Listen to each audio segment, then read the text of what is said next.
ये हमारा सौभाग्य और आज ऐतिहासिक दिन भी है।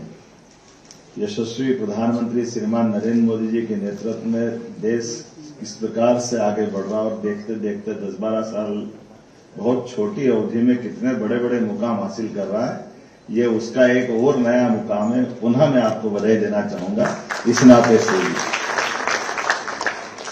मध्य प्रदेश सरकार और केंद्रीय दूरसंचार विभाग के बीच देश के पहले इस एमओयू के माध्यम से मध्य प्रदेश की धरती पर बने संचार उपकरण अब पूरे देश को उपलब्ध होंगे और मेक इन मध्य प्रदेश प्रधानमंत्री जी के फेथ इन मध्य प्रदेश का उत्कृष्ट उदाहरण बनेंगे। ये हमारे लिए भी सौभाग्य की बात होगी और भारत सरकार के लिए भी बड़ा अवसर है।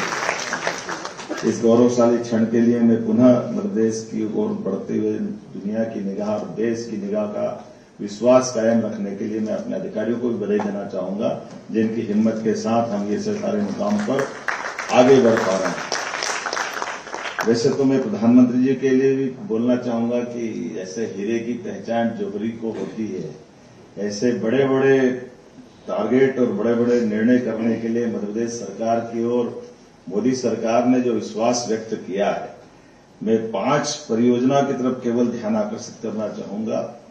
भारत का सबसे बड़ा पीएम मित्रा पार्क जो हमको मिला है मध्य प्रदेश की धरती पर, जो हमारे अपने कपास उत्पादक किसानों को खेत से लेकर कारखाने तक, कारखाने से रिलेटेड गारमेंट्स की दुनिया भर के अंदर सप्लाई देने के लिए ये बहुत बड़ा पार्क मिला था। रायसेन में बीईएमएल के माध्यम से हमारी सभी रेलवे वैगन बनाने के लिए एक बड़ी छलांग हमने लगाई है। इसी प्रकार से बीना की पेट्रोकेमिकल रिफाइनरी हो या भारत का अटल बिहारी वाजपेयी जी के समय से जो स्वप्न देखा गया था, नदी जोड़ो अभियान के माध्यम से हम अपने देश और राज्य की बेहतरी के लिए काम कर सकते हैं। एक नहीं 2 नदी जोड़ो अभियान मध्य प्रदेश की धरती को मिले माननीय मोदी जी के माध्यम से। मैं बधाई देना चाहता हूं। ये आज हमने 6ठी पायदान पर कदम रखा है। वो अमीन सयानी के गाने के इस दौर को याद अगर करें, पुराने समय में जब वो अपने आकाशवाणी के प्रसारण में अलग अलग प्रकार की पायदान बताते थे, मैं मान के चलता हूं कि अभी मुझे नहीं मालूम लेकिन हमें ये बात सही है कि उनकी आवाज के पूरा देश दुनिया के दीवाने थे और उस समय के ये जो हमारा कार्यक्रम उससे को रिलेटेड भी होता है। हमारे अपने बीच आकाशवाणी के उस प्रसारण में उस दौर के नए गानों को लेकर के फिल्मों के दौर के बीच अपने बीच खनकती हुई आवाज और उसके बताने के तरीके, आवाज के उतार चढ़ाव के जो प्रयोग उनने किए थे, किसी भी अनाउंसर का वो सबसे अलग प्रकार का उनकी आवाज के माध्यम से हमारे बीच में वो दौर वापस आए, परमात्मा करे।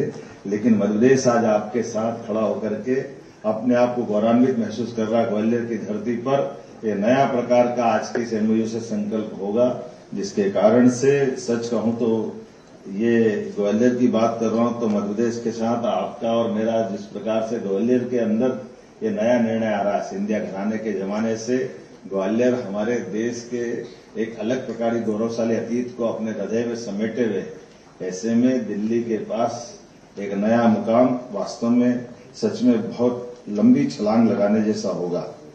आज Bharat digital infrastructure, electronics technology ऐसे कई क्षेत्रों में कीर्तिमान बना रहा है। ऐसे में एमओयू हमारे टेलीकॉम उपकरण निर्माण, अनुसंधान, नवाचार, वैश्विक सप्लाई चेन की बनने की दिशा में बहुत महत्वपूर्ण पहल होगी। माननीय प्रधानमंत्री जी के माध्यम से हमने कई प्रकार से देश और भारत को बढ़ते देखा है। साथ ही आज के समय में टेलीकॉम डिजिटल अर्थव्यवस्था के आधार पर स्मार्ट विनिर्माण, आर्टिफिशियल इंटेलिजेंस, इंडस्ट्री ऐसे कई सारे क्षेत्र में खासकर रक्षा, स्वास्थ्य, शिक्षा और सुशासन की आधारशिला बन चुके हैं। 5G, 6G, optical fibre, networking, hardware, cyber सुरक्षा, internet of things, artificial intelligence आधारित संचार तकनीकों को और सबका ध्यान आकर्षित हो रहा है। ऐसे में मध्य प्रदेश को टेलीकॉम मैन्युफैक्चरिंग जोन की सौगात मिलना ये सोने पे सुहागा जैसा है। मैं पुनः बधाई देना चाहूंगा आप सबके माध्यम से।